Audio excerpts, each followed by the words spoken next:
cards slapped against the warped pine table, slick with grease and spilled rye. Amos didn't want a wife. He wanted the $3 owed him. But the drunk across from him pushed forward a shivering woman in a torn gingham dress. 50 cents, the drunk slurred. Take her or fold. The saloon in Miners Bend smelled of wet wool, stale tobacco, and desperation.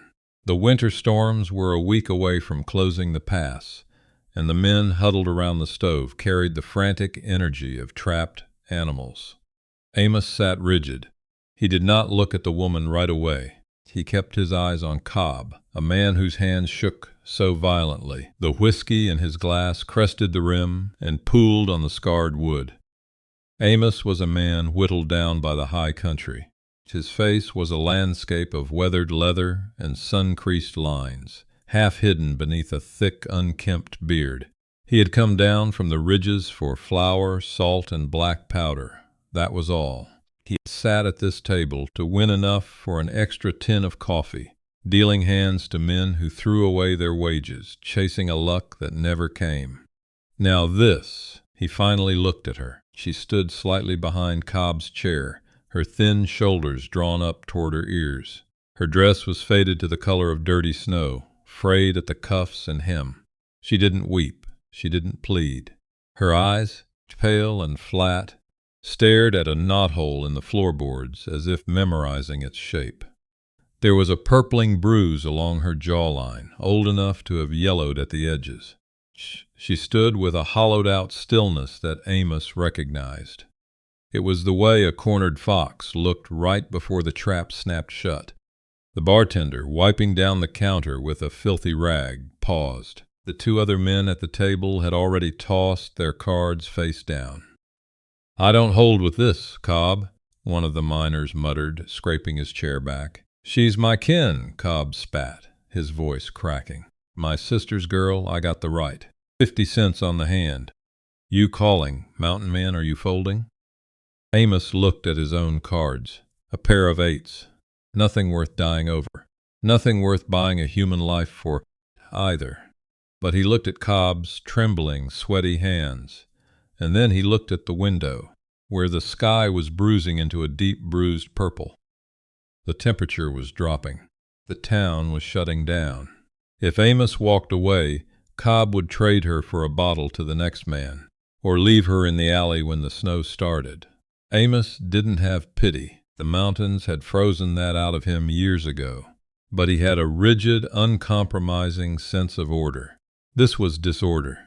He didn't speak. He reached into his coat, pulled out a silver $50, and dropped it onto the table. It spun, flashed in the kerosene light, and settled with a heavy clink.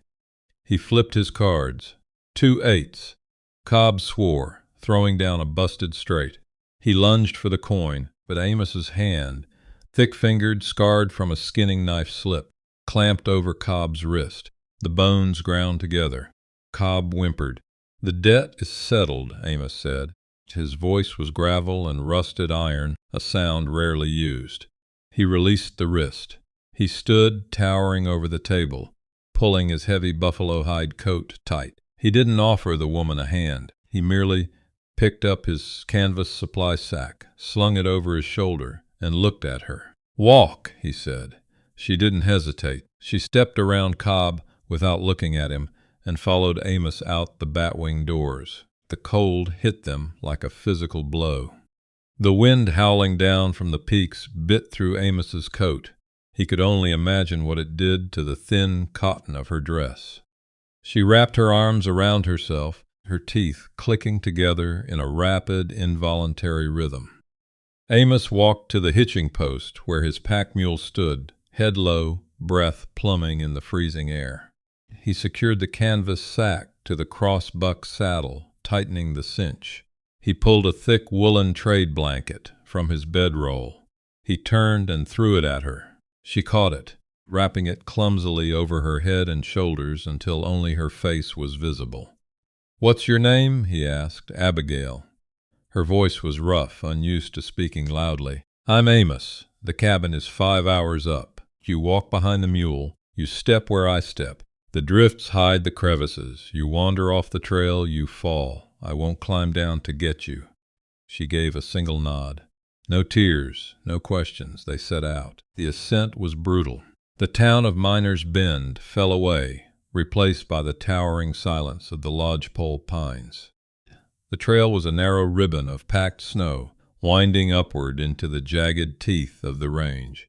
Amos led his long, deliberate strides, chewing up the distance. He didn't look back to check on her. He listened. He heard the crunch of her thin leather boots breaking through the snow crust. He heard the ragged hitch of her breath in the thin altitude. He heard her stumble twice, the muffled thump of her knees hitting the pack, followed by the immediate scraping of her getting back up. She never asked him to slow down. She never asked for a rest. The light bled out of the sky, leaving the mountains bathed in a skeletal, silvery glow from the rising moon. The temperature plummeted further. It was the particular cold of a high country night, a dry, absolute freeze that crystallized the moisture in the nose and made the trees pop and crack like rifle fire as their sap froze solid. Amos felt a strange tightness in his chest. It wasn't regret, exactly. It was the heavy realization that his solitude, the one thing he had cultivated with obsessive care for a decade, was broken. He had traded his silence for a pair of eights. Hours bled into a numbing rhythm. Left foot, right foot. The squeak of leather, the snort of the mule. Finally, a shape emerged from the snow-draped hillside. It was more earth than timber, dug directly into the slope to cheat the wind, with a sod roof sitting heavy under 2 feet of snow. Amos stopped. He unlatched the heavy wooden door, kicking away the ice buildup at the sill. He walked in, struck a sulfur match against the doorframe, and lit the kerosene lantern on the table. The yellow light bloomed, pushing back the shadows. He turned. Abigail stood in the doorway. She was covered in frost, shivering so violently she could barely stand, but her eyes were darting around the room, assessing, looking for the exits, looking for the threats. "Get in," Amos said, pointing to the cast-iron stove in the corner. "Shut the door." She stepped inside. The latch clicked shut, locking out the wind. The silence of the cabin settled over them, heavy and absolute. The cabin was a single room, built for utility and survival. It smelled intensely of wood smoke, old coffee, and the sharp, metallic tang of tanned hides stacked in the corner. There was a bed bolted to the far wall, layered in furs. A small table, 1 chair, a wash basin. Sacks of provisions elevated on wooden pallets to thwart the mice. Amos moved methodically. He did not look at her as he worked. He opened the stove door, arranged dry pine bark and shaved kindling, and struck another match. The fire caught. The iron ticked and pinged as it warmed. Abigail stood perfectly still near the door. The snow on her boots began to melt, pooling on the puncheon floor. Amos pulled a wooden crate from beneath the table and set it near the stove. "Sit," he said. She moved cautiously, lowering herself onto the crate. She didn't unwrap the blanket. Amos took a cast-iron skillet from a peg on the wall, sliced off 2 thick pieces of salt pork from a block hanging near the window, and tossed them into the pan. The meat sizzled, filling the room with a heavy, greasy aroma. He scraped the meat onto a tin plate, broke off a chunk of hardtack, and set the plate on the table. He pointed to it. He didn't say a word. Abigail stared at the food. Then, moving with a sudden, jerky dead respiration, she abandoned the crate, stepped to the table, and began to eat. She didn't use the fork. She used her fingers, tearing at the pork, swallowing without chewing. Amos watched her from the shadows near the bed. He recognized the hunger. It was the frantic, thoughtless consumption of an animal that hadn't eaten in days. When the plate was clean, she wiped her greasy fingers on the blanket, suddenly realizing he was watching her. She froze, her shoulders tensing, waiting for the blow. Amos just turned away. He pulled a spare bearskin from the pile in the corner and threw it on the floor near the stove. "You sleep there," he said. He unlaced his boots, lay down on his own bed in his clothes, and turned his face to the wall. He didn't sleep. He kept one hand resting near the heavy grip of the Colt revolver under his pillow. He listened to the wind clawing at the sod roof. He listened to the logs settling in the stove, and he listened to her. She didn't cry. She didn't move for a long time. Eventually he heard the soft rustle of the bearskin as she crawled beneath it. The morning broke gray and bitterly cold. The particular cold of a high country morning was different from the night. It was heavy, oppressive, stealing the breath before it could reach the lungs. Amos woke before dawn. He sat up, boots hitting the floorboards. Abigail was already awake. She was sitting on the crate, the blanket pulled tight. She watched him move. Amos didn't speak. He grabbed the wooden water buckets and the heavy felling axe from the corner and walked out into the gray light. The trail to the creek was buried. He waded through waist-deep drifts, the exertion warming his blood. The creek was frozen over, a thick sheet of white ice. Amos swung the axe, the metal biting into the ice with a sharp, resonant crack. He swung again, breaking through. He knelt, filling the buckets. The sound of the creek running under ice was a hollow, gurgling murmur, a steady rhythm beneath the frozen silence of the world. When he returned to the cabin, pushing the door open with his shoulder, he stopped. The stove was roaring. The smell of coffee filled the air. Abigail stood near the table. She had found his hand-crank coffee grinder, found the beans, and boiled water in the battered tin pot. 2 tin cups sat on the table, steaming. Amos set the buckets down. He looked at the cups, then at her. She shrank back slightly, dropping her gaze to the floor. She expected anger for touching his things. He walked to the table. He picked up a cup, testing the heat against his calloused palms. He took a sip. It was strong, perfect. "Obliged," he muttered. She looked up, surprise flickering in those flat eyes, before looking down again. The days fell into a silent, grinding routine. The storm that had been threatening finally broke, dumping 3 feet of powder on the mountain, sealing them in. The cabin became a shrinking island in an ocean of white.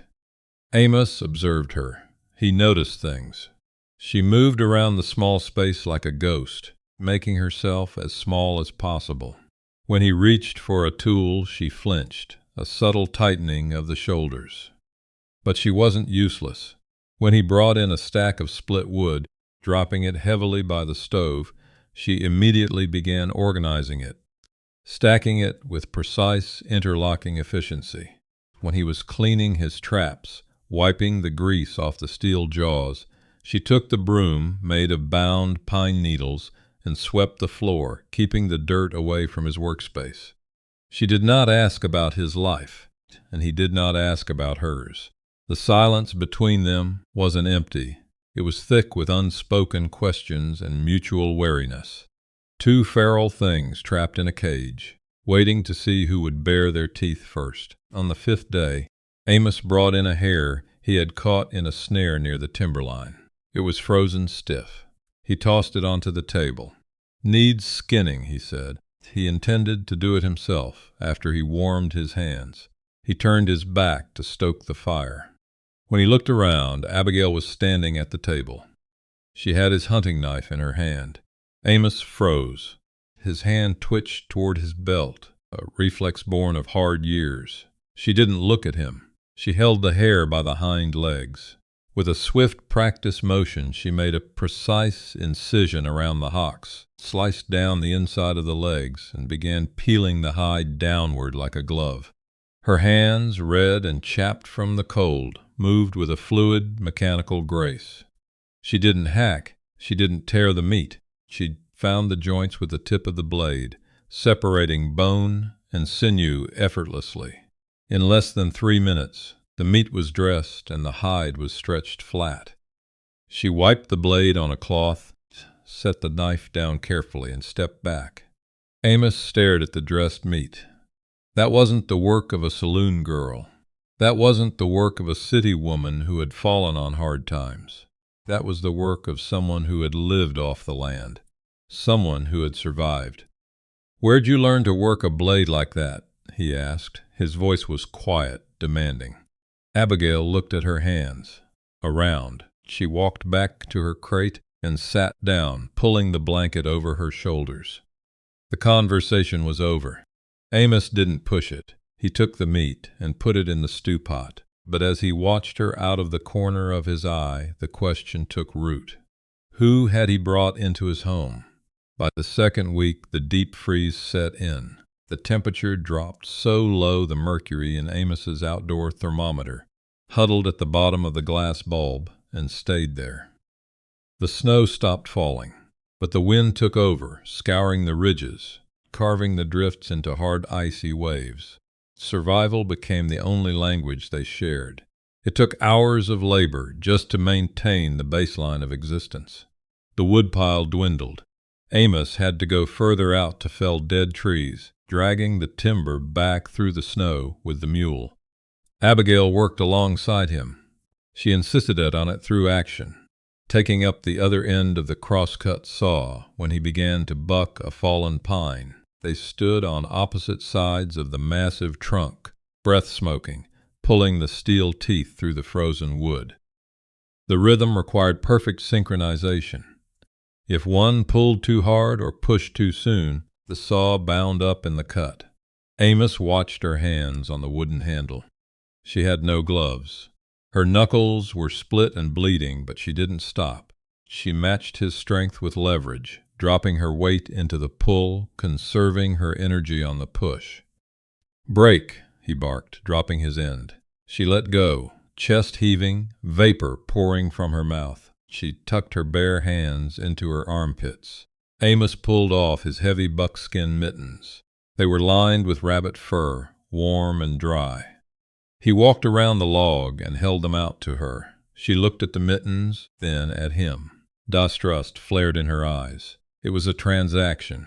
In her world, gifts came with a price. "Take them," he said. "Frostbite takes fingers. You lose your fingers, you're dead weight." She reached out slowly and took them. She slid her hands inside. They were massive on her, reaching halfway up her forearms, but her shoulders instantly relaxed as the warmth hit her skin. She didn't say thank you. She just grabbed the saw handle with the oversized mittens and waited for him to take his side. That evening, the wind escalated, shrieking down the chimney pipe, threatening to suck the fire right out of the stove. The draft rattled the loose chinking in the western wall, letting in fine needles of snow that melted before they hit the floor. Amos sat at the table by the lantern light, cleaning his rifle. It was a massive Sharps .5D090, a buffalo gun, heavy enough to drop a grizzly in its tracks. The weight of the rifle stock against his shoulder was a familiar comfort, a mathematical certainty in an unpredictable world. He pushed an oiled patch down the barrel, his movements rhythmic. Abigail was sitting by the stove, sewing a tear in her dress with a bone needle and sinew Amos had given her. She paused, watching him. "That's a heavy bore," she said. Amos stopped the cleaning rod halfway down the barrel. He looked up. "It is. Kicks like a mule, I'd reckon. Breaks the shoulder of a man who doesn't hold it right." Amos pulled the rod out, checking the patch. It was black with fouling. "Why do you care?" She looked back down at her sewing. "Just making conversation." "We don't need conversation." She went silent. Amos felt a twinge of something, not guilt, but an irritating awareness of his own harshness. He returned to his cleaning, methodically wiping the breech block. Later that night, the nightmare came. Amos was a light sleeper.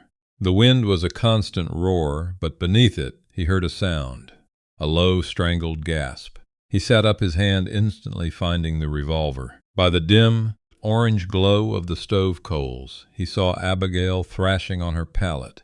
She was trapped in the heavy bearskin, her legs kicking out, but she wasn't screaming.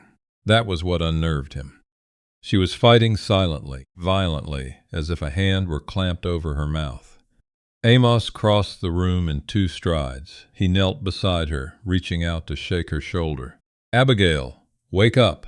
His hand touched her collarbone. She exploded upward. Her fist caught him under the jaw, a sharp, precise strike that rattled his teeth. Before he could react, she had twisted, bringing her knee up, pinning his arm, her other hand scrambling frantically for the skinning knife on the table above her. Amos surged forward, using his weight to pin her to the floor. He caught her wrist, holding it away from the blade. "Stop!" he hissed. "It's a dream! Stop!" She froze. Her eyes were wide-lated in the darkness, wild and unseeing. Her chest heaved against him. Slowly the present reality filtered into her eyes. She saw the cabin roof. She saw Amos holding her down. She went entirely limp, turning her face away. "Let me go," she whispered. Amos released her instantly and stepped back. He rubbed his jaw. She hit hard. She hit like someone trained to hurt. As she sat up, pulling the bearskin tight around her, the collar of her frayed dress slipped. In the dim light of the coals, Amos saw it. High on her left shoulder, burned deep into the pale skin, was a brand, not a scar from a fire, a deliberate, jagged brand. The letter M enclosed in a circle. He had seen that mark before, years ago, on a dead man strung up in a town south of the territory line. The mark of the McAllister gang. Cattle rustlers, train robbers, killers. A family that supposedly left no survivors when the marshals finally caught up with them. Abigail noticed his stare. She violently jerked the fabric up, covering the mark, her eyes flashing with a sudden, lethal defiance. Amos didn't say a word. He walked back to his bed and sat on the edge, staring at the floorboards. The wind howled against the sod roof. The next afternoon, the tension in the cabin was brittle enough to snap. Amos had gone out to the lean-to attached to the side of the cabin to fetch more firewood. He left a heavy wooden door open a crack to let some light in. The storm had broken, leaving behind a blindingly bright, frigid world. He was stacking logs into his arms when he heard the crunch of snow. Heavy, deliberate. Amos dropped the wood and spun around. 50 yards away, standing on a crest of wind-scoured ice, was a timber wolf. It was massive, gaunt with winter starvation. Its yellow eyes locked on the mule tethered in the lean-to. The wind was blowing toward the wolf, carrying the scent of the animals. Amos reached for his belt. He had left his revolver on the table inside. He had nothing but his axe, leaning against the wall, 10 feet away. The wolf lowered its head, taking a slow step forward. It wasn't alone. Amos saw the shadows of 2 others moving through the trees to his right, flanking him. "Abigail!" Amos shouted, his voice cracking like a whip. "The door!" He intended for her to shut it, to lock herself in while he made a run for the axe. Instead, the door swung wide. Abigail stepped out onto the snowy porch. She wasn't wearing her coat. She was holding his sharp .5D90. Amos's heart stopped. The rifle weighed 12 pounds. The trigger pull was a hair trigger set. If she fumbled it, she'd shoot him or blow her own shoulder out. "Put it down," he yelled, lunging toward the door. She didn't look at him. She stepped smoothly into a shooting stance, bringing the heavy wooden stock up to her right shoulder. She didn't waver under the weight. She thumbed back the massive hammer with a loud, metallic clack. The lead wolf broke into a run, charging straight for the lean-to. Abigail exhaled, a long plume of white breath in the freezing air. She tracked the moving target. She didn't flinch. She squeezed the trigger. The rifle roared, a deafening explosion that echoed off the mountain peaks. A gout of black powder smoke obscured the porch. The recoil drove her back a half step, but she rode it perfectly, absorbing the shock through her legs. 50 yards away, the lead wolf was thrown sideways, dropping instantly into the snow, lifeless. The other 2 wolves scattered into the tree line, vanishing like smoke. The silence rushed back in, broken only by the ringing in Amos's ears. The black smoke cleared. Abigail stood on the porch, lowering the rifle. She handled it with the casual, terrifying familiarity of a seasoned killer. She looked at the dead wolf, then slowly turned her flat, pale eyes toward Amos. "Told you it kicks," she said quietly. She turned and walked back inside, leaving Amos standing in the snow, staring at the empty doorway, finally realizing exactly what he had won at the poker table. The wind is still howling outside, and the fire in our stove is burning low. We'll leave Amos and Abigail here for now, but their story is far from over. If you want to pull up a chair to the hearth and hear what happens next, please leave a like, share this tale, and subscribe to the channel. It keeps this community alive and keeps the stories coming. I'll be waiting right here to tell you the rest very soon. Amos stepped back into the cabin. The acrid stench of black powder hung heavy in the trapped air, stinging the back of his throat. Abigail was sitting at the table. She had laid the heavy sharps carefully on the pine boards. Her right hand was massaging her left shoulder where the brutal recoil had battered her collarbone. She didn't look up when he closed the door. She waited. Amos walked to the table. He picked up the rifle. He unlatched the dropping block, inspecting the empty chamber, the brass casing still warm. A woman doesn't learn to hold a 12-pound Bob Buffalo gun from a drunken uncle, Amos said. His voice was flat, not an accusation, just a measurement of fact. Abigail kept rubbing her shoulder. No, and she doesn't learn to shoot without blinking. You tracked a moving target. You breathed out on the pull. He set the rifle back down. Who did you kill for the McAllisters? She stopped moving. Her pale eyes lifted to meet his. There was no fear in them now. The wolf was dead, and so was her pretense. Whoever they told me to, she said.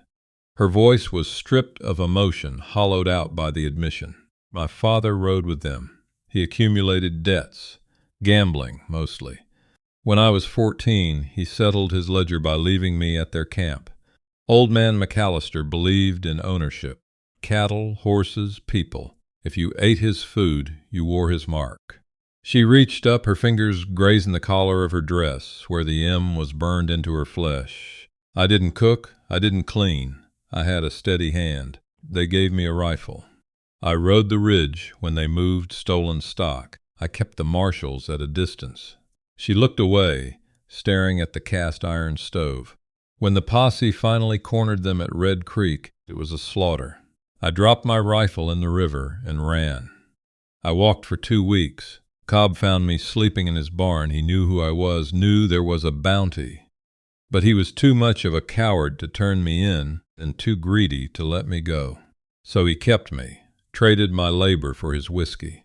She finally looked back at Amos. She was waiting for the judgment, waiting for him to reach for his revolver or order her out into the snow. Amos looked at her for a long time. He looked at her bruised jaw, the split knuckles, the calluses on her palms that matched his own. He walked over to the stove, picked up the coffee pot, and poured 2 cups. He set one in front of her. The wolf is dead, Amos said. Skin it. Fur is thick this time of year. We can use the pelt. Abigail stared at the tin cup. A faint tremor ran through her hand as she reached for it. She took a sip. You aren't going to turn me in? I don't care about the marshals, Amos said, turning his back to her to feed another log into the fire. I don't care about a dead gang. You pull your weight, you shoot straight. That's all that matters on this mountain. The winter held them in its grip for another month, but the silence inside the cabin shifted. It was no longer the tense, coiled quiet of 2 trapped animals. It was the synchronized silence of a team working in harness. They moved around each other with a rough, practiced efficiency. When Amos was melting lead to cast bullets, Abigail was cutting patches. When she was stretching the wolf hide on a willow hoop, he was sharpening the fleshing knives.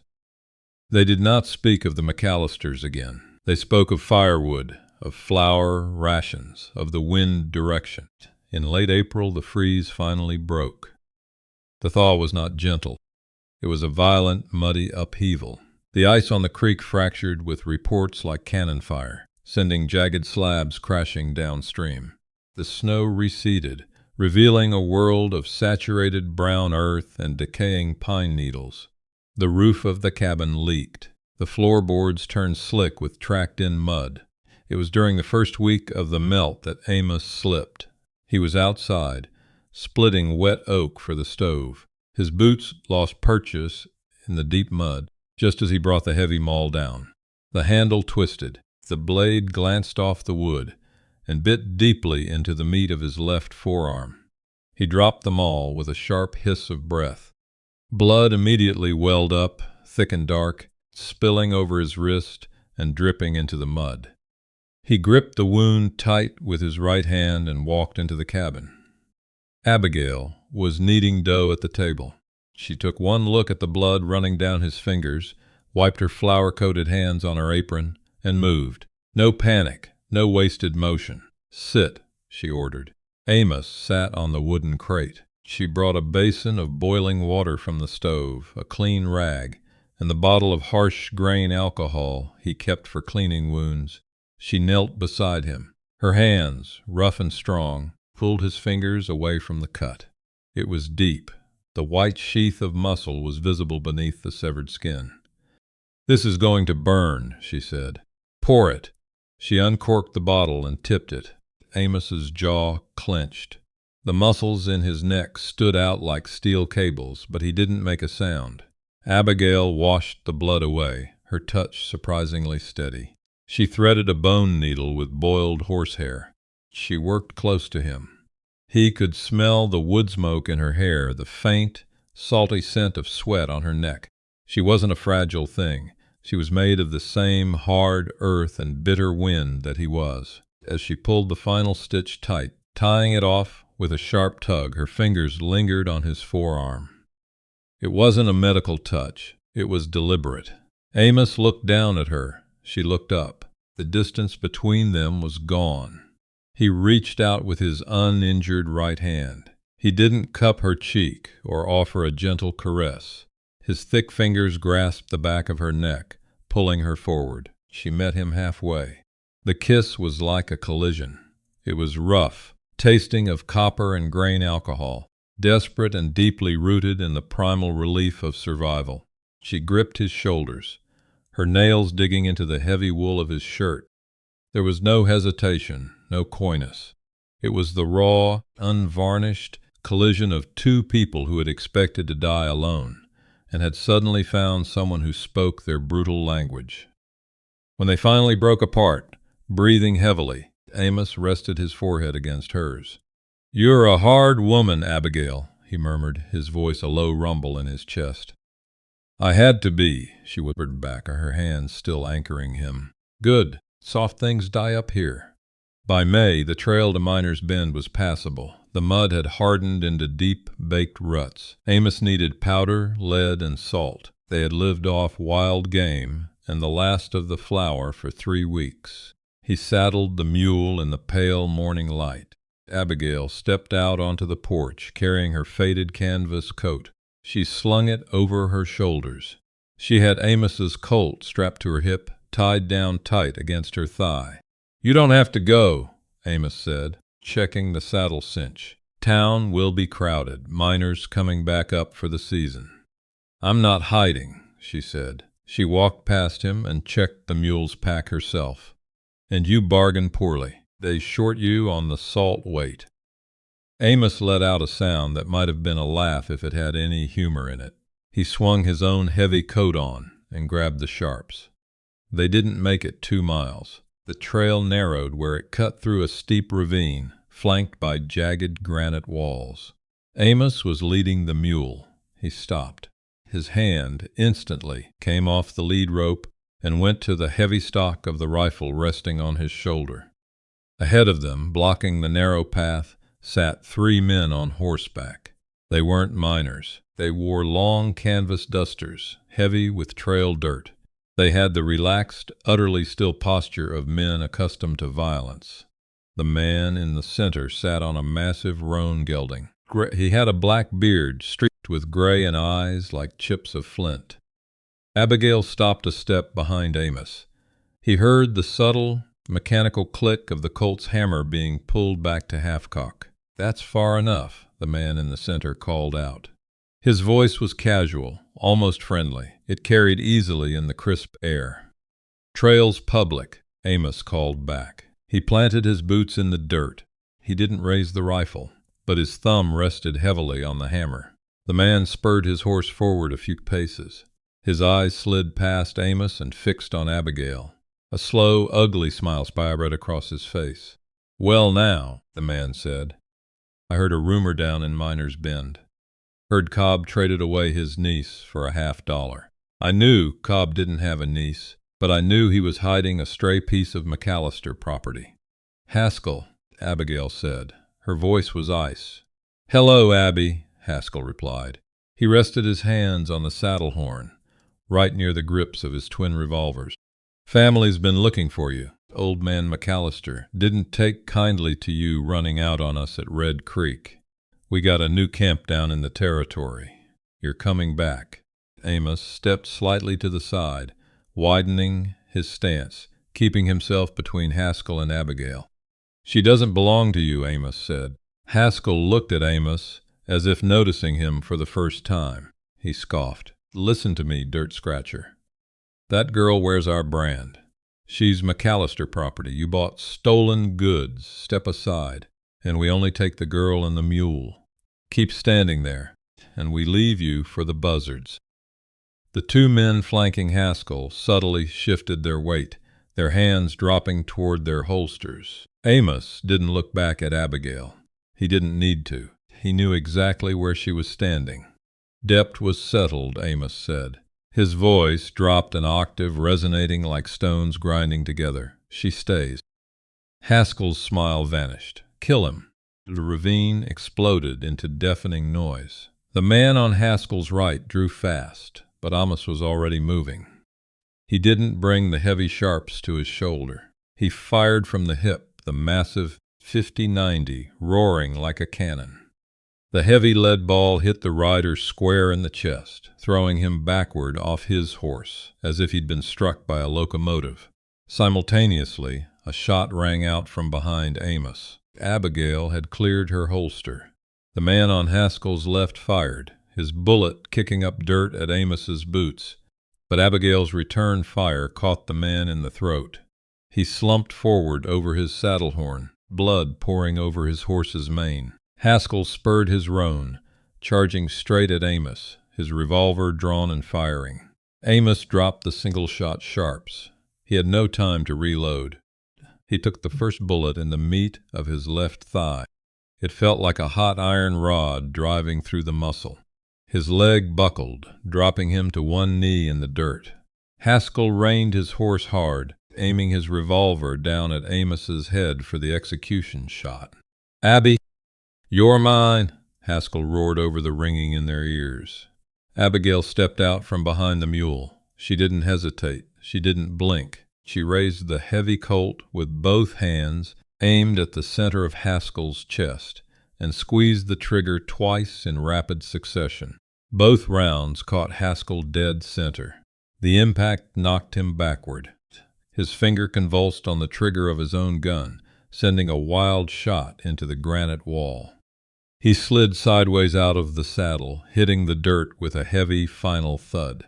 The horses whinnied frantically, dancing in circles, spooked by the smell of blood and powder, before bolting down the trail. Then silence returned, the thick, ringing silence of the aftermath. Gunsmoke hung in the air, a blue, sulphurous fog. Amos remained on one knee, his hand clamped tightly over his bleeding thigh. The pain was sickening, a deep, throbbing agony. Abigail didn't look at the bodies. She walked straight to Amos. She dropped to her knees beside him in the dirt. She pulled the bandana from around her neck and immediately began binding it tightly around his leg, her hands moving with frantic, ruthless efficiency. Amos grunted as she pulled the knot tight.